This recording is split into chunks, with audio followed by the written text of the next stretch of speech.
और army chief इस वक्त खिताब कर रहे हैं, कुछ सीधे वही लिए चलते हैं। Groups are just one example of that. But I also want to assure everyone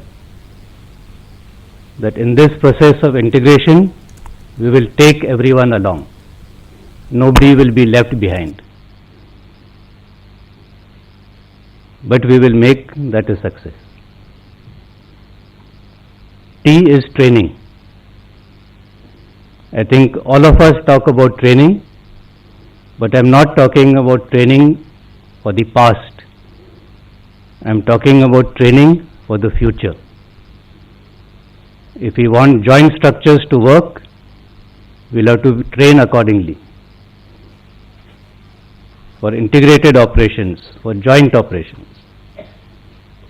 And we will have to train for future wars. Wars which are going to be network centric, in a highly complex and VUCA environment, volatile, uncertain, complex and ambiguous. We will have to train for the future, and that is where the emphasis of our training will be. Going on ahead, minding the P's and Q's. P being personal, Q being quality. Our personnel, our men and women in uniform, are our greatest strength.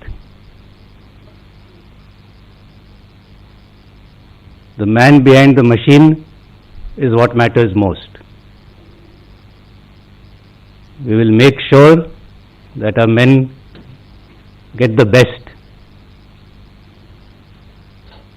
and we will look into all their aspirational needs.